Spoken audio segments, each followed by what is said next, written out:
o posisyon ng himpilang ito. Alamin ang iba't ibang programa at serbisyong handog ng Ministry of Social Services and Development o MSSD sa mga mamamayan ng Bangsamoro Autonomous Region in Muslim Mindanao sa programang Bangsamoro Muna, MSSD at your service.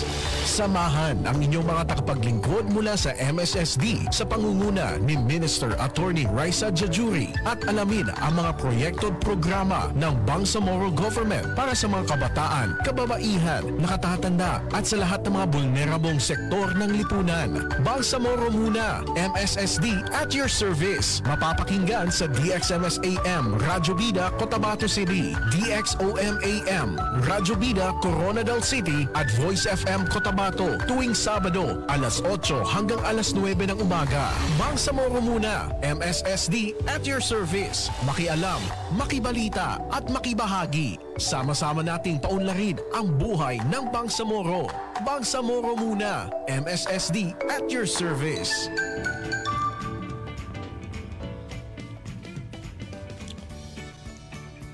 Good morning, good morning, good morning, good morning, good morning! Magandang Sabado ng umaga po sa ating lahat, Kabangsamoro. Ngayon po ay October 25, 2025. Mapita sa kanulangon sa mga pakatanong gumapagalitano. And welcome sa ating programang Bangsamoro Muna, MSSD at your service. Assalamualaikum. Ako ang inyong Kabangsamoro, Jeff Mendez at your service. Assalamualaikum. Maayong buntag mga Kabangsamoro. On behalf of my chief, Ma'am MJ Alferez, ako po muna makakasama ninyo pansamantala for this episode. Ginalokman po at your service. Napapakinggan po tayo ng live sa DXMS-AM Radyo Bida 882 po yan sa inyong mga AM radio dial. Meron din sa DXOL Happy FM 92.7 at sa DXJC 92.1 Voice FM at meron din tayong broadcast sa Gabay FM 97.7. So AM or FM man ang inyong monitors, no problem, napapakinggan niyo po kami ngayong araw na ito. Alright, so napapanood din tayo ng live sa mga Facebook pages ng MSSD Regional and Provincial Branches. At syempre sa Facebook pages din ng ating mga partner radio stations na DXMS Radyo Bida, DXOL Happy FM, DXJC 92.1 Voice FM. Ayun. And live stream din po tayo ha. Naka-cross-post ito sa Bangsamoro Media Productions and Bangsamoro Multimedia Network.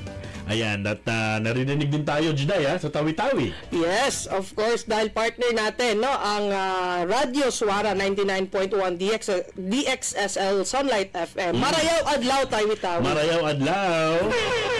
At syempre, asahan rin ninyong maririnig nyo kami moving forward sa iba pang mga probinsya sa Bangsamoro Region sa mga susunod nating episodes. Yung hotline number natin, huwag nyo pong kalimutan. Naka-flash na po sa screen nyo ngayon. 0919-480-4265. 0919-480-4265. Diyan po kayo mag-text para po sa inyong mga comments, suggestions, or clarifications, or kung may mga inquiries kayo tungkol po sa mga programa natin, or may reklamo kayo tungkol sa implementation o tungkol sa mga nag-i-implement ng mga programs ng MSSD, i-text nyo po sa number na yan. 0919-480-4265. Open po lagi ang channels natin. Bukas yan, 24/7 para po sa mga comments, suggestions, and clarifications po ninyo at mga sumbong. And pwede din po kayong mag-PM, private message sa ating official Facebook page, Ministry of Social Services and Development. At naging posible ang programang ito sa pamumuno at pagsisikap ng MSSD Minister natin, walang iba, of course, si Attorney Raisa Jajuri na Deputy Floor Leader din ng Bangsamoro Parliament. Yun. Ay, bumati muna tayo, Jids, sa mga nakikinig sa atin ngayon, lalo na sa ating mga top fans and sharers. Nang sa mga walang sawa po talagang nagbibigay ng kanilang mga comments dyan sa ating comment section. At doon, nagpo-post tayo ng ating before the program proper on Saturday, days pa lang, 2 days or a day before, may postings na tayo tungkol sa ating pinag-uusapan. At maraming salamat sa mga nagbibigay kaagad ng comments nila at mga nagtatanong kaagad sa kanilang, sa ating comment section. Thank you kay Nudmina Hussein Nur. Ganoon din kay Adi Supremo, Shermina Muhasari, DJM, Ali, Takhan, Abdul Sahal. Magandang morning sa inyo. Ayun, shout out din, sa laging nanonood na ka-MSSD, sina Ate Bakpi Pangandaman, ang aming budget officer. Ate Cha KM, of course. Si Baharudin Mukamad na nagpapa-shoutout always. Ayun. At sa sobrang dami nyo nagpapa-shoutout, reply na lang namin kayo sa page namin. Ayun. Thank you so much sa laging pag-antabay every Saturday. Yun. Norgy, Idsa, Hamida, Baluno, City Farmida, hello po. And Aklate, Emmanuel, Jan Racho, Nuruddin Abdullah, Gasita Family of Ende Village, and De La Cruz Family of Ende Village. Ganun din sa aming kaibigan dyan sa Ende Village pa rin. Marami nakikinig sa atin dyan eh. Joseph Kabib, yan.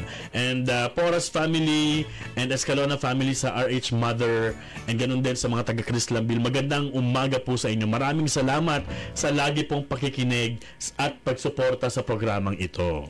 Yun. Salamat po sa mga nag-like, sa mga nag-subscribe, sa mga nagbigay ng kanila pong tawag dito, reactions, no? At lalo na doon sa mga nagko-comment. Thank you so much po sa inyong lahat. Alright, so much for that. So, anong pag-uusapan natin ngayon? Alright, kasamang Jeff, no? Kasi October is a month na puno ng iba't ibang mga observances. Nandyan na yung IP month. Now, this time, syempre, October is also the National Mental Health Awareness Month. So, dahil nga mental health, napakalagang usapin ito, ay nag-invite tayo ng resident psychologist ng MSSD. Ang pag-uusapan natin ay kalma lang Kabangsamoro, usapang stress, anxiety, depression at mental health care. Yun ba yung theme? Yes. Yun ang topic kalma natin. lang. Kalma lang kailangan dapat. tumalma. Walang substitute talaga sa pagkalma, no? And para po pag-usapan, no, kasama po natin ang ating guest ngayon, si Ma'am Maria Aika Lacabe, LPT, psychologist 2 po ng MSSD BARM. Ayan. Magandang morning po sa inyo, ma'am. First time ni ma'am dito. Ma'am Maria, ano ba ang gusto mong itawag namin sa iyo, ma'am? Aika po. Aika, yun. Mas maganda Good Aika. morning po, Ma'am Juday and Sir Jeff. Oo, good morning, ma'am. Maganda pala pag-uusapan natin ngayon with Ma'am Aika kasi most of the time, ang lagi lang concern natin as, individuals, as, citizen, ay yung ating physical health. Yes. Lagi lang may ubo, may sipon, pa-doktor. Sakit ang anything part of the katawan, pa-doktor.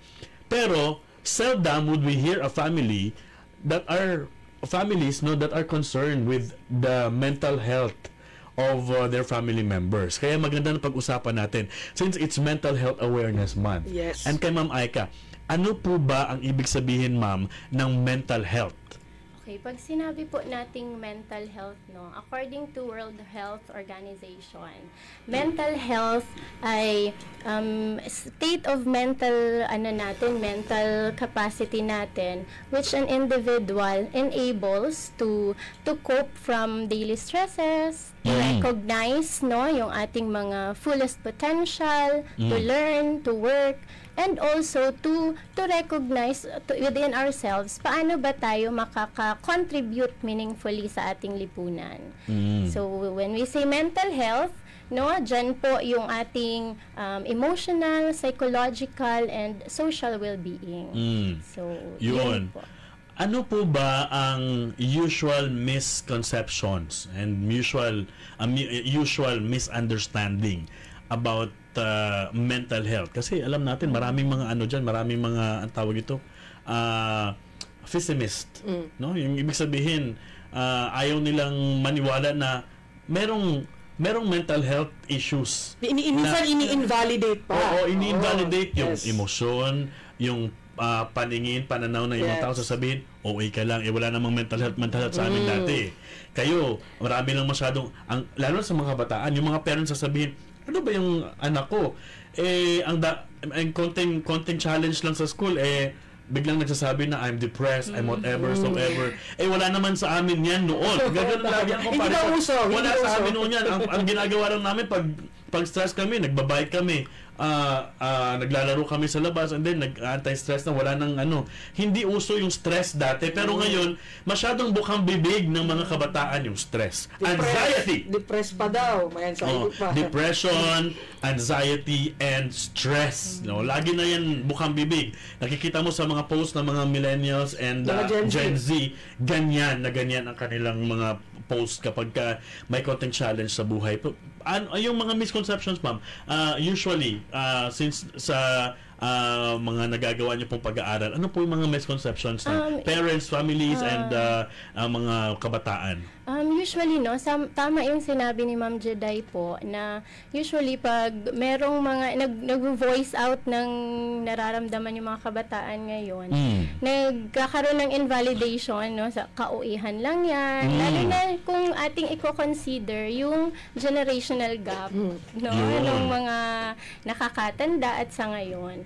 So, sa talakayan po na kagaya nito, somehow nakakatulong siya, no, na ma-reduce yung stigma o yung mga misconceptions ng mga tao regarding mental health. So, through this po, somehow, no, napapalaganap natin yung mga tamang impormasyon regarding mental health at maiintindihan ng mga tao na possible, no, bawat individual ay makakaranas ng tinatawag nating stress, anxiety, ng depression, and pag merong awareness ang tao, magkakaroon sila ng lakas ng loob na mag-open up, no, ng kanilang struggles, no, they can openly tell their struggles na hindi natatakot na ma-judge, no, or ma-misinterpret. So, importante yung yung tao na pagsasabihan mo, dapat i-consider that a person as a safe space, yes, no? po. Alam mo kasi, importante na pinag-uusapan yung mental health, yung utak, kasi yung utak ang pinaka makapangyarihang part ng katawan natin. Yan ang hindi nila alam, na ang utak kaya kang bigyan ng sakit kahit wala kang sakit, ha? Pag nagmamanifest, kapag ito, alam ni ma'am yan, nagmamanifest, si utak pwede magbigay sa'yo na wala ka namang lagnat, pero bigla ka na lang magkakaroon ng feeling of fever, no? Manghihina ka, no? Hindi mo alam, pag tine-check naman physically, wala ka namang problema, pero bakit ka nanghihina? Bakit lagi kang antok? Bakit lagi kang wala sa mood, no? Because of your mental health. Yes po. Na hindi nasasagot, iinom mo lang yan ng itulog mo lang yan. But itong maganda ngayon dahil pinag-uusapan na yung mental health, ito pala minsan ang cause ng different illnesses na nararamdaman natin, manifestations na nararamdaman natin of different sickness. And minsan nagkakatotoo na yung manifestation. Yung pinaparamdam ng sa'yo ng utak, minsan, di ba sabi ng ilang mga may mga cancer na ang cause ay yung problema sa utak, naglilink. Kasi po, meron po tayong tinatawag na power triad. Tama yung sinabi ni Sir Jeff na very powerful yung mind natin, no? Sabi nga sa mental health, no, it talks about our thoughts, our feelings, and behavior. So, from the thought, automatic, kung negative yung iniisip natin, agad-agad mag-feed yan ng negative, no, na emotion or feeling. And it will manifest through our actions or our behavior. Yun. So, interconnected talaga yung power triad na yun. Nabanggit na natin kanina, Judah, yung iba't ibang mga common, no, na mga mental health issues. Kaya isa-isahin lang natin para mas maintindihan. Unahin natin yung binanggit kanina, stress. Ano po ba yung stress at paano po ba nakukuha yan? May remedy po ba dyan? Okay po. Sige, pag sinabi po nating stress, stress is a normal reactions po, no, sa mga demands ng buhay, no, sa mga pressures, no, ng daily life natin. Okay, when we perceive a threat, automatic kasi, or when our brain or body perceives a threat, automatic nagre-release ng hormones, no, na nagfi-fuel ng ating stress responses. And the most common stress hormone ay yung ating cortisol. So, automatic, no, pag merong threat na perceive yung ating katawan, no, nagbibigay yan ng stress reaction. So, normal lang siya na what we call the reaction to threatening situations. So, ano yan sa ma'am? Scientific pala itong stress, hindi pala yan gawa-gawa lang natin. Dahil merong certain hormones na nire-release ang katawan para mag-trigger niyan. Yes po. Adrenaline or cortisol, no, na nagtitrigger ng ating fight or flight responses. Kaya nga, at some point, kung nasa threatening situations tayo, yung fight responses natin, i-confront ba natin yung situation? Flight naman, at avoidance. Yun. Sinasabi that stress is normal kasi nararamdaman talaga natin yan because tao lang naman tayo, capable of feeling and thinking. Pero kailan ito nagiging negative, ma'am? Kailan nagiging negative yung impact sa pagkatao natin kapag pinag-uusapan yung stress? Okay. Before siya maging negative po, meron po tayong tinatawag na positive stress. No? Ito po ay tinatawag na eustress. Yung eustress po or positive stress, ito yung types of stress na helpful sa atin kasi namo-motivate tayo to do the task. Say for instance, no, a-attend tayo ng interview, nasa-stress tayo prior to the interview.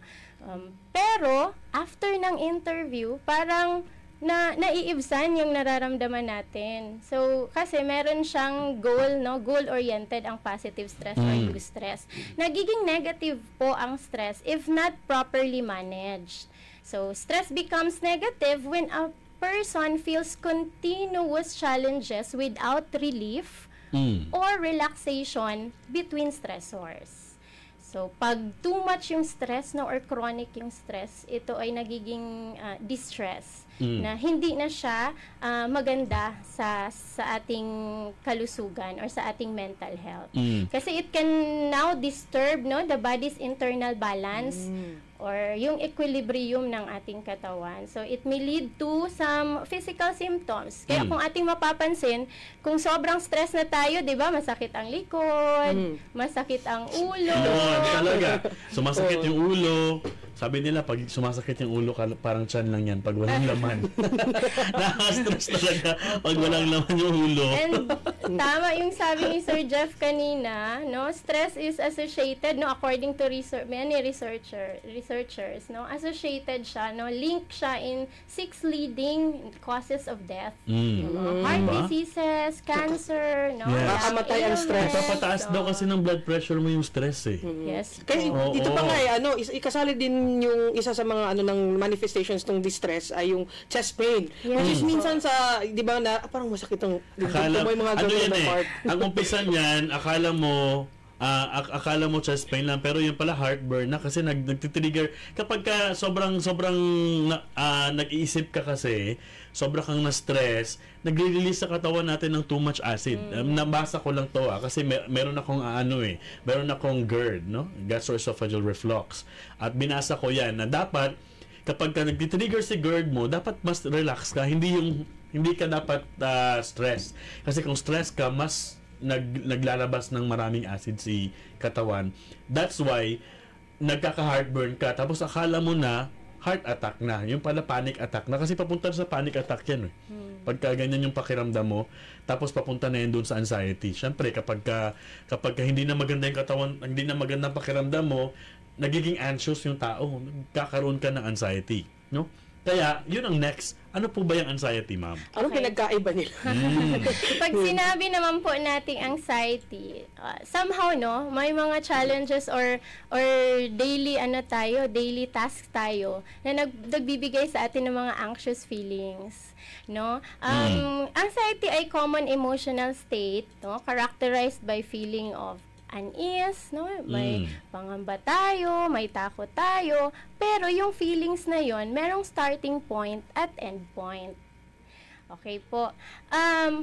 Nagiging masama yung feelings na yon pag persistent siya or excessive na kung saan meron na siyang masamang dulot or nag-i-interfere na sa daily functioning natin. So, pag sinabi nating anxiety, intense, excessive, and persistent worry, no, feeling of fear about everyday situations, no, it can also be anticipation, and these feelings of anxiety, no, and panic, nag-i-interfere na with daily activities. Kung baga, yung umpisa pa lang, ma'am, stress ka lang. Ganyan, halimbawa ito, level 1, no? Na-stress ka lang. Na-stress ka lang kasi, hindi ako nakabayad ng utang.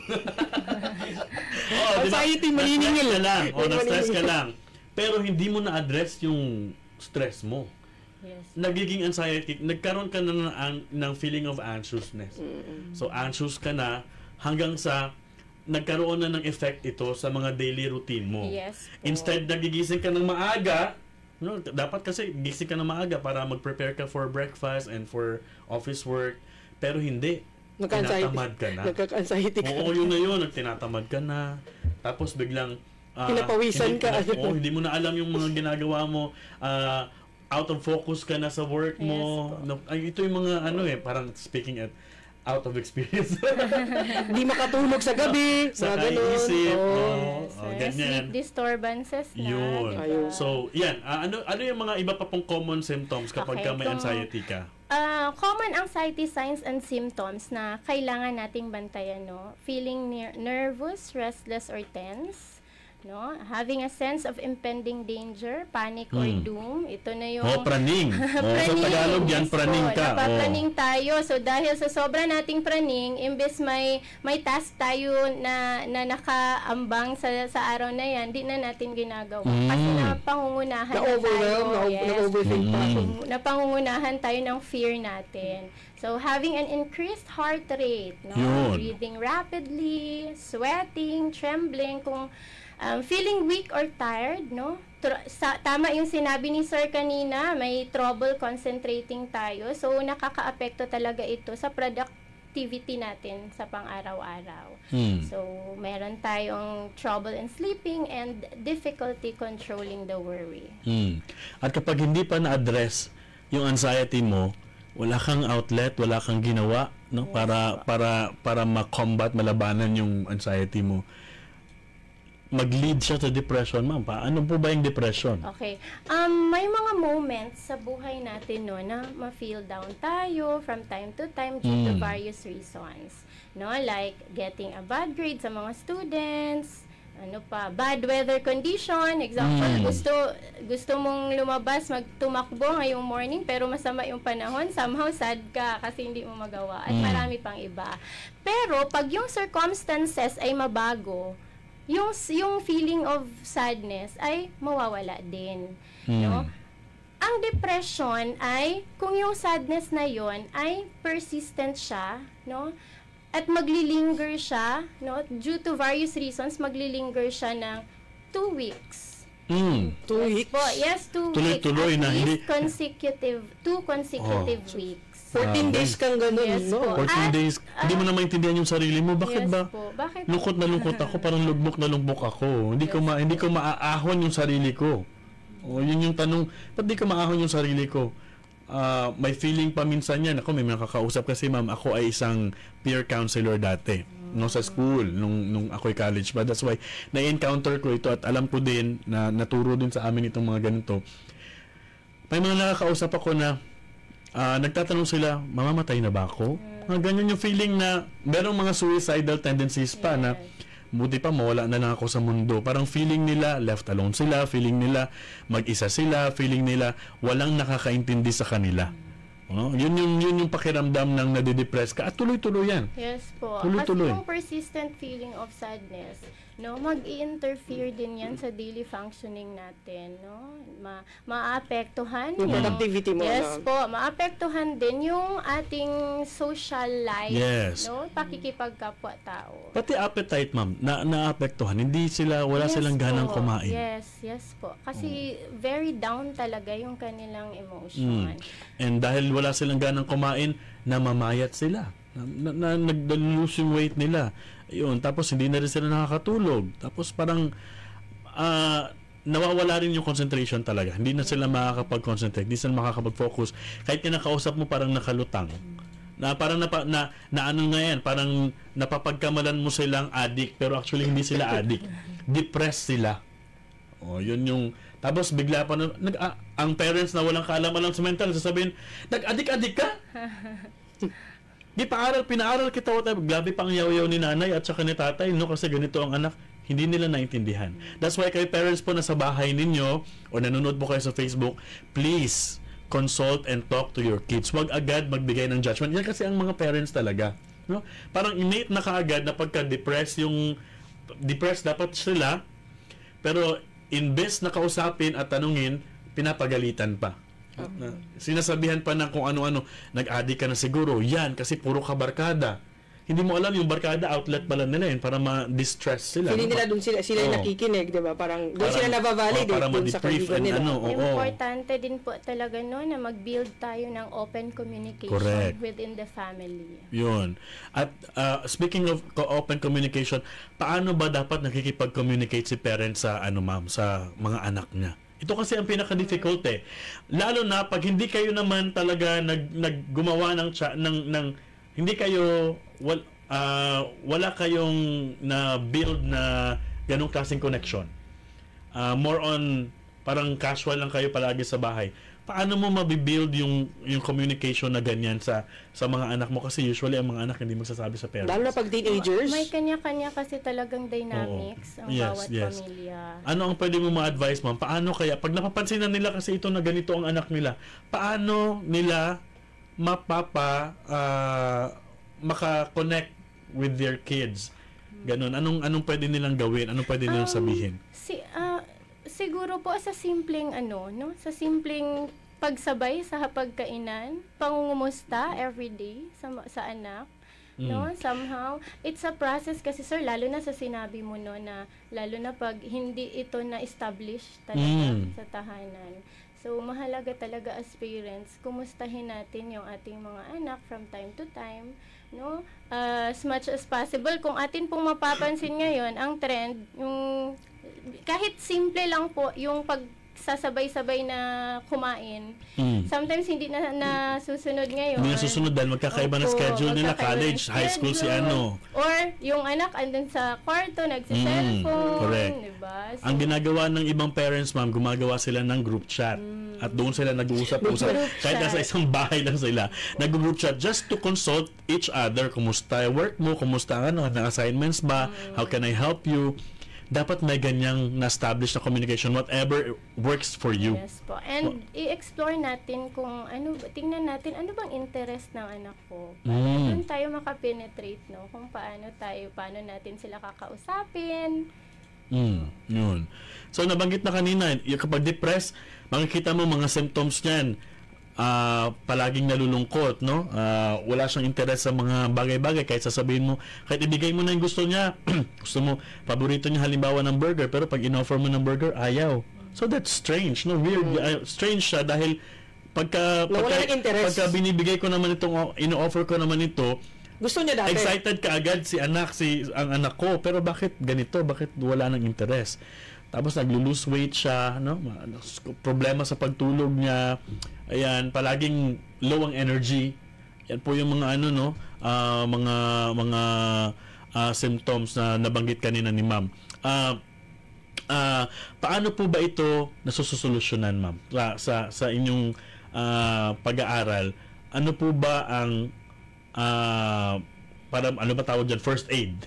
Pagka ganito na, anong pwedeng gawin ni parent or anong pwedeng gawin ng kaibigan? Kailangan talaga po na positive support system. Yun.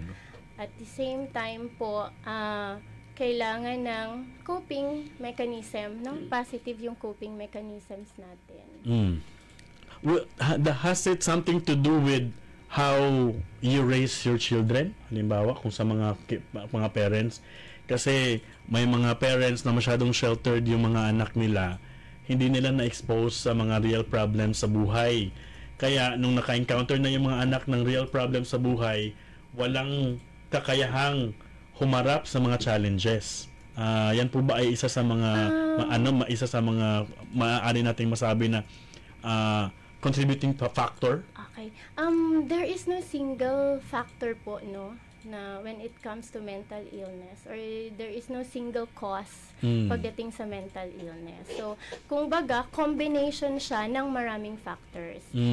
So today po, explain po natin yan siya gamit ang biopsychosocial model of health. Yun. Kung titingnan natin, may 3 factors dyan: the biological, psychological, social, and environmental. No, kung titingnan natin, overlapping siya, no, ang mga circles. Kasi it's a combination of those factors. Hindi natin siya pwedeng i-pinpoint na, ito lang yung reason.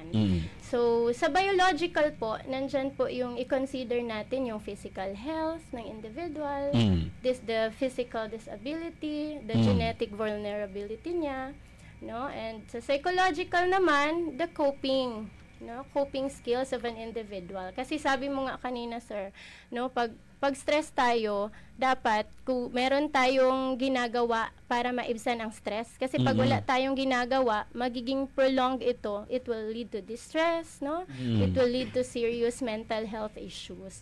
So, somehow, may mga different copings tayo, no? Ang problema lang sometimes sa coping ng bawat isa or ng iba ay na maladaptive yung coping style or negative yung coping style, no? So sa social environmental naman, diyan po yung sinasabi nyo kanina, Sir Jeff, na family, no? Diyan yung peers, no, mga nakakasalamuha ng bata araw-araw. Sa social environmental, this includes social determinants talaga, no? The family circumstances, yung sa school, no? Yun po. Yun. So complicated si mental health. Maraming contributing factors. Pero ang pinaka importante dito ay merong support system. Yes po. Support system talaga ng family, no? And maaga pa lang I think maaga pa lang dapat ay tinitrain na ng mga parents yung mga anak kung paano mag-cope with different challenges in life. Hindi nakakatulong pag palagi silang sineshelter at sinishield sa lahat ng mga negativities na nangyayari. Because negative people are present, negative situation are present, hindi yan sila inevitable, hindi yan sila pwedeng alisin. Nandyan sila. And the problem is, hindi kayang harapin ng mga bata yung ganong klaseng mga situation because akala nila the world is perfect. Because their parents made their world to be perfect. Kaya paglabas nila sa labas sa mundo, hindi nila alam paano sila mabuhay ng sila lang. It has something to do din po sa kanilang resiliency. Correct. Ayun, so Sir Jeff, going back doon kanina sa causes of mental illness, na mention dito na yung trauma, no? Kasi may mga instances, for example, na yung childhood ng mga bata, di ba, may mga certain yung mga trauma nila, no? Tapos as they get older, may mga triggers. So pwede bang ma-substantiate natin yun, Miss Ix, yung how do this certain trauma would trigger yung mental health ng adult. Okay po. Pag sinasabi po kasi nating trauma, example, ang bata or hindi lang bata, kahit ang mga matatanda, kung meron tayong mga traumatic events na nangyari sa ating buhay at hindi po agad-agad na-address, so most likely may mga triggers everyday, kasi everyday may mga challenges, may mga situations tayong na-encounter. And possible na matrigger yung trauma kasi hindi na-address. So, dapat kung may mga incidents na magkukos ng trauma sa isang individual, mahalaga po talaga na mag-seek tayo ng professional help. Yun. Sige. Well, Jids, when we return, alamin natin kung saan ba papasok si MSSD when it comes to mental health concerns, no? Ano ang mga programs ni MSSD sa mga mental health issues na nakakaharap ng bawat Bangsamoro. And of course, tingnan din natin kung ano-ano ba yung mga trigger warnings o warning signs para masabi natin na, uy, medyo kailangan na ng intervention ito, no? Diyan lamang po kayo, magbabalik po kami agad. MSSD BARB at your service. Babae man o lalaki, tayo ay may malaking papel na dapat gampanan para matiyak ang kaligtasan ng mga kababaihan saan mang lugar at sa kahit anong pagkakataon. Makiisa, suportahan ang Republic Act 11313 o ang Safe Spaces Act. Sama-sama nating labanan ang karahasan at pang-aabuso sa mga kababaihan. Tandaan at sabihin sa ating sarili, a vow free. Bangsamoro community starts with me. Paalala mula sa Ministry of Social Services and Development o MSSD BARB. MSSD para sa Bangsamoro. Nagbabalik po ang programa Bangsamoro muna, MSSD at your service. Kasama niyo pa rin po ako, Jeff Mendez. Nandito pa rin ang inyong kabangsamoro, Jiday Lukman, at your service. At bago natin balikan si Ma'am Aika, Jits, ay mag-update muna tayo. MSSD Updates.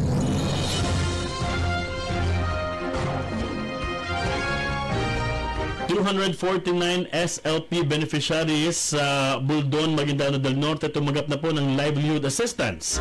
May report para sa atin si Johan Faris Sapalon. Jo? MSSD para sa Bangsamoro. Assalamualaikum at magandang araw mga kabangsamoro. Bilang bahagi ng layunin ng Ministry of Social Services and Development na mapaunlad ang kabuhayan ng bawat bangsamoro, isinagawa ang ceremonial payout para sa mga benepisyaryo ng Sustainable Livelihood Program mula sa munisipyo ng Buldon, Maguindano del Norte na ginanap sa Municipal Gymnasium ngayong October 16, 2025. Sa ginanap na ceremonial payout, umabot sa 249 benepisyaryo ang tumanggap ng 10,000 bawat isa bilang karagdagang puhunan sa kanilang mga umiiral na kabuhayan. Dumalo sa naturang aktibidad si Honorable Pahima Aratok Manalaw Masurong, ang Municipal Mayor ng Buldon, Haja M.S. Ali RSW MTSW, ang Provincial Social Welfare Officer ng Maguindano del Norte, si Ma'am Nafisa Pangandaman, ang Municipal Social Welfare Officer, kasama ang mga kinatawan mula sa SLP RPMO at SLP Maguindano team. Sa kanyang mensahe, nagpaabot ng pasasalamat si Mayor Manalaw Masurong sa MSSD BARM sa patuloy nitong pagtulong sa mga mamamayan ng Buldon. Hinihikayat din niya ang mga benepisyaryo na gamitin sa tama ang kanilang natanggap na tulong upang mas mapalago ang kanilang kabuhayan na maging daan tungo sa mas matatag na kinabukasan. Layunin ng Sustainable Livelihood Program na mapaunlad ang kakayahang pangkabuhayan ng bawat pamilyang bangsamoro sa pamamagitan ng pagsasanay, kaalaman at kapital upang makapagsimula o makapagpatuloy ng sariling negosyo. Para sa marami, ang naturang tulong ay hindi lamang pinansyal na suporta kundi isang panibagong pag-asa upang maitaguyod ang kanilang pamilya at muling buuin ang mga pangarap. Mula sa programang Sustainable Livelihood Program ng MSSD BARM, patuloy na maipapakita ang malasakit ng pamahalaan sa bawat bangsamoro, na sa kabila ng hamon ng buhay, may tulong at pag-asang handog para sa lahat.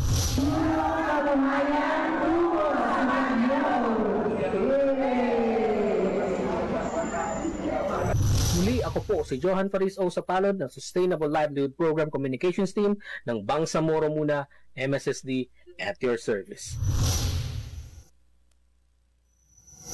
Maraming salamat, Johan Faris Sapalon. MSSD Updates. Alright, no? Samantala, ang MSSD mas pinalalakas, no, ang mga mekanismo sa proteksyon ng mga bata sa pamamagitan ng training on the elimination of child labor for duty bearers. May report dyan, si Bangsamoro, Joan Magbanwa. Bangsamoro Muna. Assalamualaikum at magandang araw mga kabangsamoro. Sa pagpapatuloy ng advokasya ng Bangsamoro Government para sa kapakanan ng mga bata, pinagtitibay ng MSSD ang mga mekanismo para sa proteksyon ng mga bata sa isang training on the elimination of child labor for duty bearers na ginanap sa Grand Regal Hotel Davao City nitong October 20 hanggang 24, 2025. Layunin ng 3 araw na pagsasanay na ito na palakasin ang kakayahan ng mga kawani ng MSSD at mga local duty bearers sa pagtugon sa mga isyu ng child labor sa buong rehiyon ng Bangsamoro. Aabot sa 131 na kalahok mula sa iba't ibang probinsya ng Maguindano del Norte, Maguindano del Sur, Lanao del Sur, Cotabato City at Special Geographic Area ang lumahok sa 2 batch ng training. Kasama rito ang mga Municipal Social Welfare Officer, Local Council for the Protection of Children Focal Persons at iba pang local development officers. Tinalakay sa 3 araw na pagsasanay ang mahahalagang paksa tulad ng understanding child labor and child work, child labor by number, causes of child labor, effects, consequences, and impact of child labor, Philippine laws and regulations on child labor, Islamic perspective on child labor, at challenges and strategies in addressing child labor. Nagsagawa rin ng mga workshop at case studies upang makapagbahagi ang mga kalahok ng aktwal na karanasan at makabuo ng mga konkretong solusyon. Sa kanyang mensahe, binigyan diin ni Director 2 Hasim M. Giamil ng Programs and Operations Services ng MSSD na ang child labor ay parehong sintomas at cycle ng kahirapan. Kung hindi ito mapuputo, lalo nitong pinatatag ang intergenerational poverty. Ang pagtatapos sa child labor ay hindi lamang usaping panlipunan, kundi ito rin ay hakbang tungo sa kapayapaan at matatag na bangsamoro. Inaasahan namang Samantsamantalang isasagawa rin ang kaparehong training sa iba pang lalawigan ng BARM bago matapos ang taon. Ang inisyatibong ito ay bahagi ng Child and Youth Welfare Program ng MSSD na patuloy na nagsusulong ng ligtas, inklusibo at child-friendly na Bangsamoro kung saan ang bawat bata ay may karapatang mangarap, matuto at umunlad. At yan ang ating update sa ngalan ng MSSD Regional Communications Team. Ako si Joanne Magbanwa ng Bangsamoro Muna, MSSD at your service. Alright, maraming salamat ka Bangsamoro Joanne Magbanwa. MSSD Updates. Yan yung ating mga updates, and of course, balikan na natin ating bisita, Jade. Si Maria Aika Lacabe, LPT, psychologist 2 po ng MSSD BARM. Ayan, Ma'am Aika, may mga ano kasi, ang tanong ko sana, Jade, kung may mga programs tayo, no, kapag may mga halimbawa bakwit, no, na merong traumatic experience because of umalis sila because of armed conflict, or may mga namatay because of calamities and nasaksihan nila. May programs ba si MSSD para sa atin na para sa mga beneficiaries na ganito, para sa mga bakwit, evacuees na may ganitong problema?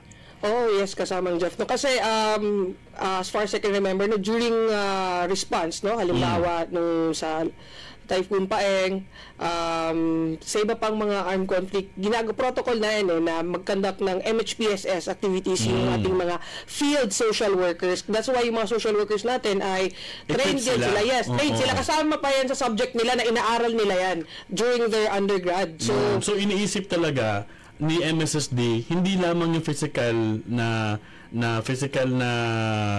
concern ng mga beneficiaries or clients natin, kundi pati mga mental health nila. Yes, kasama Jeff. Kasi even our walk-in clients, no, yung mga victim survivors, talagang nagsasagawa ng counseling intervention, no, ang ating mga social workers. Even sa regional office, no, pag may mga walk-in clients na kailangan ng ganong klaseng intervention, ay laging merong available, no, na social worker to facilitate that counseling. And of course din sa para naman sa mga that's for the clients. No? Sa ating mga beneficiaries. But how about the workers? Of course, meron ding ideally, no, may mga activities din sa MSSD, protocols din na upon the deployment, no, ng ating mga social workers na magkakandak ng MHPSS, mag-i-interview ng mga victims or yung mga flood affected victims or ng mga mga GBV, victim survivors, yung mga social workers, sila yung sumasalo ng lahat ng mga hinanakit ng mga ng mga clients natin, na-absorb nila. Umiiyak, ma'am, nawala ang aking mga hayop, nawala yung aking kabuhayan. Lahat ay tinatanggap ni MSSD worker. Sila ang pinagsasabihan. At ang bigat nun para sa kaya kailangan yung debriefing. Kaya tama yung sinasabi mo na merong ganung klaseng intervention si MSSD sa mga workers din. Yes, and we also have to understand na they are social workers, but they are also human beings. Correct. So, pag uwi nila, sila ay mga nanay, mga tatay, mga magulang, ate, kuya, at kaya mahalagang debriefing kasi as far as I can remember, if I can quote our director too for programs and operations, kailangan mag-compartmentalize nung ating mga social workers na nagfa-facilitate ng ganun para hindi nila madala yun. Kaya mahalaga na after the deployment nila ay nade-debrief sila before sila umuwi. Ma'am Aika, kapag ka ba halimbawa ganun, pag walang mga programs for that, halimbawa sa mga clients, hindi na-debrief yung mga victims of calamities, victims of armed conflict, ano possible na pwedeng negative na mangyari kapag hinayaan lang sila? Wala tayong intervention sa kanila. Yun po, pwede po siyang mag-lead into serious mental health problem. Yun ang iniiwasan natin. Kasi ayaw natin sila na magkaroon ng anxiety kasi hindi naalis yan. Pagka nakarinig na putok, di ba, anxiety yan. Nagiging anxious sila, hindi sila mapakali. And we have to address that. Yes po. Yun. Kapag ka naman sa mga workers, pag sobrang salo nila, baka nadala nila sa bahay. Pagdating nila, easily agitated, no? Ang tawag po doon, compassion fatigue. Yun, compassion fatigue. Ayun, we have a term na, compassion fatigue. Kaya importante na meron din talagang program for them. Care for the carers. Care for the carers. Yun. Punta tayo, ma'am, doon sa mga warning signs, no? Mga warning signs para madali natin ma-detect, no? Ma-detect natin na, uy, ano na ito, trigger na ito, kailangan na nating mag-intervene, kailangan nating tulungan itong tao na ito kasi papunta na ito doon sa mental health problem. May mga mental health warning signs tayo, no, na kailangan nating tingnan, no, like sa sarili natin or sa mahal natin sa buhay or sa mga tao sa paligid natin. These are warning signs na kailangan natin maging watchful, no, like, oops, hindi na ito pwede. I need rest, no? I need help if necessary. So, ano po yung mga warning signs? So, una, may changes na sa sleeping and eating habits, no? Nag-overeat ka na or nawawalan ka na ng gana, may sleep disturbance na, hirap ka matulog or hypersomnia, no? Or kahit nakatulog ka, pagising mo, feeling mo restless ka pa rin. Irritability or being emotional than usual, no? Yung ating pagiging angry or irritated kahit sa maliit lang na bagay, no? Hindi siya proportionate doon sa reason bakit ka naiirita. Okay? Inability. Example niyan na ano lang natabig ka lang, no? Na ano lang yung shoulder mo. Parang crime na masyado. Sigaw ka na ng sigaw. There's a problem with your pag-iisip. Meron ng may underlying problem yan. No, inability to experience joy, no? Ito yung gusto mo naman before, no? Usually gusto mo yung ginagawa pero nawawalan ka ng ganang gawin ang mga bagay na gusto mo. Nawalan ka ng spark bigla. Yes po, nawalan ka ng spark. So, and body aches, fatigue, or low energy. So, common signs of mental health ay low energy, no? Mind and body is kasi yung mind and body natin, konektado yan siya, no? When we are experiencing severe stress, so yun, masakit sa katawan, no? May mga nararamdaman tayo physically. And also po, difficulty concentrating. So, pag may trouble na sa ating pag-iisip, no? Mahirap na tayong makafocus. No, may mga bagay-bagay na nakaka-cause sa atin ng ganon. May ano na siya, may effect na 'yon negatively sa ating pang-araw-araw na functioning, sa ating work, no, lalo na sa ating pakikipagkapwa-tao, no, sa pag-build ng relationship at pag-maintain ng relationship. And negative thoughts, no, may mga problema na sa the way natin i-perceive yung mga bagay-bagay sa paligid. No, very negative na tayo mag-perceive or mag-interpret ng mga bagay sa paligid. Excessive anxiety, fears, and worries. No? Same kanina sa symptoms ng anxiety. Inability to cope with daily problem and stress. So, we have difficulty na coping with the daily stressors sa ating day-to-day na functioning. And sabi ko nga, it has something to do with absence of coping or maladaptive yung coping natin or mali yung pag-cope natin. Example, stress ka, may problema ka, no? Imbis na may positive coping ka, no, talk to someone or go exercise or ano ba yung applicable sa iyo, ginagawa ng iba, nag-iinom, 'di ba? May mga negative copings tayo, nag-isolate, no? Imbis na makipag-usap, nag-isolate. Ano din yan? Because of peer din yan, na pressure din sa peer yan at wrong advice from wrong people. Kasi pag tinatanong yung mga kaibigan, iinom na natin yan, pre. Or yung advice. Worst, mag-take tayo ng drugs. Para makalimutan mo, pag nag-take tayo ng drugs, makalimutan mo lahat yan. But mind you, that is a temporary solution because the moment nawala yung effect ng dose na yan, dodoble yung nararamdaman mo. Mas no? magwo-worse yung nararamdaman mo. Meron tayong parang mental health meter. Yes, na po. Gusto ko, very excited ako na malaman ano yan. Ang tawag nyo ay mental health continuum. Pero ang tingin ko parang mental health meter. Sige po, paki-explain lang po yan. Ang modelo po ito, no, ay nagpapakita na ang mental health ay hindi siya static or hindi siya dalawang kwan lang na good health and bad health. Kung ating titingnan, no, ano siya in continuum or dire-diretso. Meron siyang 4 na categories. Una po sa thriving, No, sa thriving, no, dito people typically feel normal or healthy, no? May problema pero nakaka-cope tayo, no? Nakakatulog tayo, energized tayo.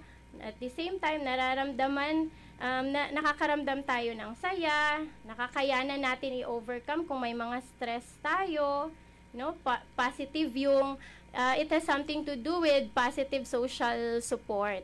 Dito naman sa surviving, no, maano natin na something isn't right anymore, no? So, surviving naman, may stress or problema tayo, we might feel symptoms of irritability, sadness, and they may have trouble sleeping or experience low energy.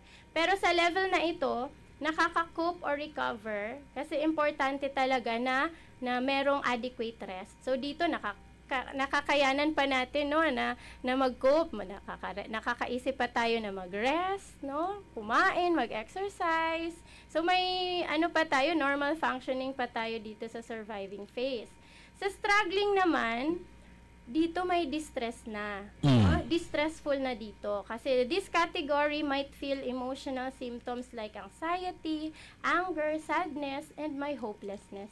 No, people in this category might see or evident na yung performance decline sa work, no, sa school, and they might start withdrawing socially. So wala na silang ganang makipag-usap, nagwi-withdraw na, nag-isolate na, kukulong na sa kwarto. So in this category, it is very important ang presence ng social support. No? In this category, you need to talk to someone, no, about your difficulties, seek help from professional if needed. And kasi pag hindi natin ma-manage, yun mapupunta sa crisis phase. No? Sa crisis phase, no, sa category na ito, we might feel excessive anxiety, extreme emotion, may mga depressive moods na, at nai-interfere na yung daily functioning natin. Hindi na tayo productive. Marami na naapektuhan na yung lahat ng aspeto ng pang-araw-araw nating pamumuhay. Yun. So, sa mga viewers natin ngayon and listeners, Jids, gusto ko ang gawin nilang exercise na ito. Pause for a while and then check ninyo kung saang phase na kayo dyan. Ibalik natin yung slide. Para meron sila sa mental health doon continuum. Sa mental health continuum. Saan po ba kayo na stage na? Thriving po ba kayo? Surviving po ba kayo? Struggling? Or in crisis na? Ayun. I-screenshot nyo na lang, guys, para at least everyday you can check check nyo yan ngayon. At status mo. Gusto ko i-comment nila sa atin kung saan, evaluate yung sarili nyo kasi lahat naman tayo may different types of, mga levels na ng mental health concerns, no? Pero saan kayo dyan? Okay, sa ating mga live viewers, comment nyo po yung mga sagot ninyo dyan. Nasa thriving ba kayo? I got this, kaya ko pa. Para makita natin kung kaya ba nating mag-self-assess. No?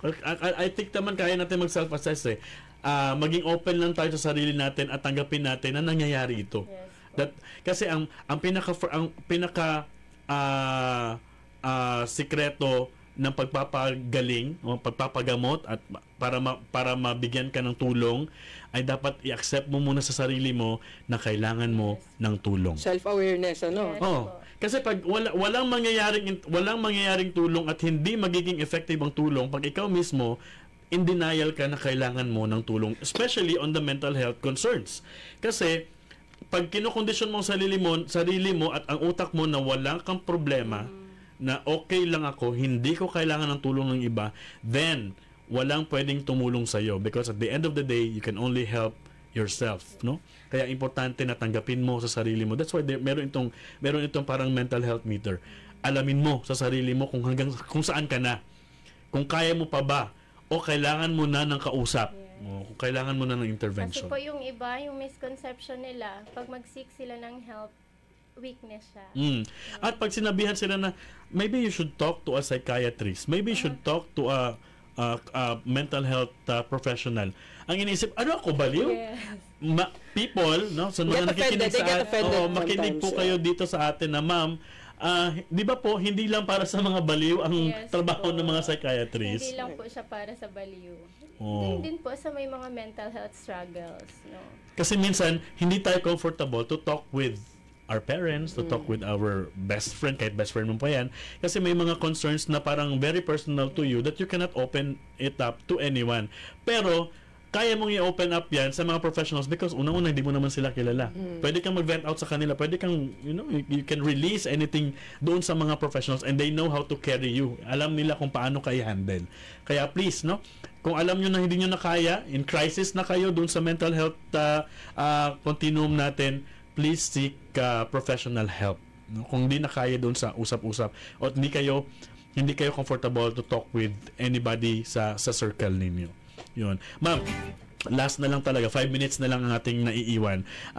Pasadahan natin kung ano ba yung mga dapat na coping mechanisms natin, para po naman somehow maibsan itong mga ganitong klaseng mental health concerns. Okay. Una po, yung mental health problems ay wala po siyang pinipili, Lahat tayo ay vulnerable, Mapabata, matanda, mayaman, mahirap, lalaki, babae. So, dapat mahalaga na matuto tayong tumingin ng warning signs at maging self-aware tayo. So, paano ba natin mapapangalagaan yung ating mental health? Una po is taking care of your emotions, Matuto tayong maging aware sa ating nararamdaman, matuto tayong may dapat tayong pagkontrol, sa mga ito. Dapat kailangan meron din tayong mga positive coping strategies. So, paano ba natin i-develop yung healthy coping mechanisms natin? Una, dapat mag-engage tayo into physical activities. Correct. Kasi sa sinabi ko po kanina, pag stress tayo, pag may stressful situation, nagre-release ng stress hormones yung ating katawan. Pag may activity naman yung katawan po natin, nasa-stabilize yung mga hormones na yun. Kasi nagre-release yung katawan natin ng positive hormones. So, positive ito na coping mechanisms ang ini-introduce ni Mama. So wala tayo doon sa manigarilyo ka, mag-drugs ka, o magbisyo ka, uminom ka ng alak na marami para malasing ka, makatulog. Hindi po yun. Ang pinag-uusapan natin dito yung positive coping mechanism. Yun. Una-una sabi niya, control your emotion, manage your emotion, and have physical activities. Yes po. Yun. And also, you can practice mindfulness and meditation. Yung mindfulness and meditation po, that helps us to stay in the present moment. Kasi pag crowded masyado yung isipan natin, marami tayong mga anxious thoughts, ang nangyayari, nawawala tayo sa reality. Yun. Hindi tayo nakaka-focus. Ma'am Ike, there is an app on that, na makatulong sa inyo. Ako, para makatulong sa akin for the mindfulness and prayer, ang app na ginagamit ko, hindi ako bayad dito pero gusto ko lang i-share sa kanila. Hallow. This is for the Christians, Kasi yung Hallow, tinuturuan kanya mag-meditate at the same time pray, at i-surrender ang mga worries mo. I think meron din siya for the Islam. Meron pa mga Muslim Pro, mga ano pa may app din siya. Natutulungan ka to meditate. Promote na tayo. Pero maganda kasi this is one. Ito na kasi ang bago ngayon na parang para sa mga bata. Kasi alam mo sa app na to, makakapili ka kung sino yung pwede mag-guide sa'yo. May mga artista, may mga sikat na mga personalities na pwede mag-guide sa'yo, Kasi recorded naman yan. Para i-guide ka niya towards meditative state, Magdasal, and then mag-surrender, and then hanggang sa makatulog ka. At binibigyan ka niya ng schedule, binibigyan ka rin niya ng plan, Para naman to keep you on track. At ma-lessen mo yung mga stress na nararamdaman mo sa buhay. So maganda yun. Maganda yung mga app na gano'n. So at least ma-utilize nila yung ginagawa. Kasi hindi na kasi maganda naman po talaga ang technology. Gamitin lang natin siya sa tama. In a proper way. Hanap lang tayo ng mga sa technology na yan, mahanap tayo ng makatulong sa atin. Pwede manood tayo ng mga video ng mga motivational videos sa social media. Aside from the apps din na nagbibigay ng mga ganong inspirational quotes daily. Yun. Ano pa po, ma'am? We can explore our interests, We can use creative outlets, like art, arts, music, Yeah. kung saan may express natin yung emotions natin. Pwede rin ba dyan yung nagda-diary ka, di ba? Nagsusulat ka ng Yes po, journaling. It's a good way po to express your emotions. And also, mahalaga din po ang building strong social connections. Yun. No, you need to connect with trusted individuals, connect with your families, no, communicate your feelings. Hindi importante ang number dito, ma'am, hindi po Yes ba? po. It is qualitative, hindi to siya quantitative. Kahit dalawa lang po yan na mga tao sa circle ninyo, pero As long pinagkakatiwalaan. as trusted. Correct. Yes Oo. po. So, And yung last po ay maintaining your healthy lifestyle. Ito talaga ang pinaka-struggle sa atin because of so many distractions and ano tawag dito? Ano ba tawag dito, Jids? Yung masasarap na mga pagkain, mga fast food. temptations. Ang dami-daming temptation na instead na magiging healthy ka na, wala na naman. So, importante na ma-maintain yung healthy lifestyle. Kasali po talaga dyan ang balanced diet. No? And also, limit the substances that can affect your mood. And Yun. prioritize always ang rest. May mga hindi ba dapat iniiwasan ba na pagkain kapag ka medyo stressful na yung mind mo o medyo hindi na maganda yung takbo ng mind mo na palagi ka na lang nasa stress, nag-overthink ka na. Yung mga unhealthy foods po. Kasi yung pagkain natin, may effect din yan siya sa chemical balance. Kasi stress eating ako kasi So, ano dapat ang kainin? Nasobrahan lalo na stress eating. Umuti sana kung fruits and vegetables, sobrahan at dagdagan tuloy yung kanyang problema. Ako, guilty ako dyan kasi pag busy ka, stress ka. So, limang pancit canton. Aside from pancit canton, ice cream. Comfort food sana siya. Pero chocolate, nangyayari, nagiging negative yung ano natin. So, hindi po lahat ng pagkain pwede doon sa stress eating nga. So, anong pwedeng ma-recommend ni Mama Ed? Siyempre po, mga healthy foods. No? Pag nag-stress eating ka, kakain ka ng mga ampalaya. Oo. Kasi ganun talaga ako. Ang remedy ko talaga pag medyo hindi na maganda yung mood ko, kailangan ko to drink something sweet. No? Pero, syempre, lemonade yan kasi hindi naman talaga ako uminom ng yung mga creamy and maraming sugary substance, so hindi ako masyado fan yan. Yun, something sweet ang kinakain ko para mabalik yung mood ko.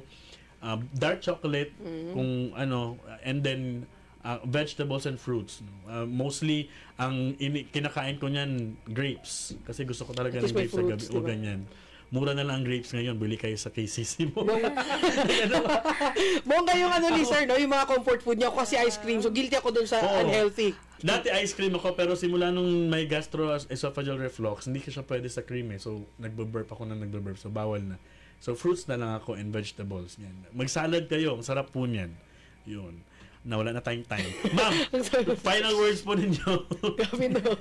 Sa ating mga kababayan po, no, lagi po nating isaisip na ang ating mental health ay kasing halaga po ng ating physical health. No, kung meron man tayong mga pinagdadaanan, no, may mga problema, dagok sa buhay, hindi po kawalan at hindi po weakness ang mag-seek ng help. No? Always, when needed, no? Pag kailangan, seek help po.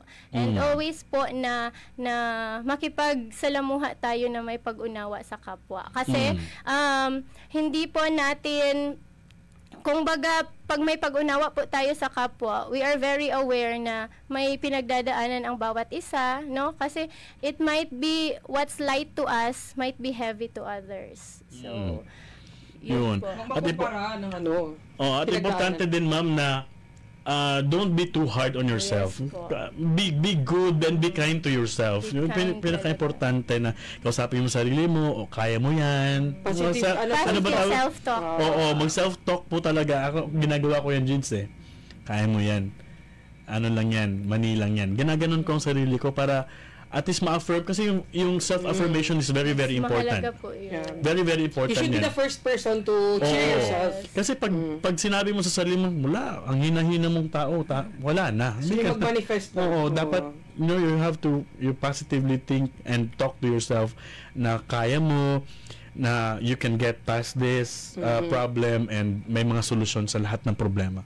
So yan. Ma'am Aika, maraming salamat po sa time na binigay niyo po sa amin. Ayun nga pala, i-insert ko lang, no? Welcome sa MSSD. Welcome sa MSSD. Dahil kaka-appoint lang niya. Kaka-appoint lang niya last week, right? We're very glad to have you on board sa MSSD. Welcome to MSSD family. Ayun. And, Thank you so much po. maganda na meron talagang resident psychologist na dagdag. Ayun. Maraming booking dito sa mga office mates ko.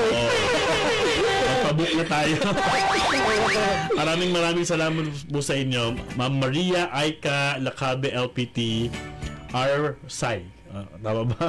Psychologist po yan to MSSD BARM.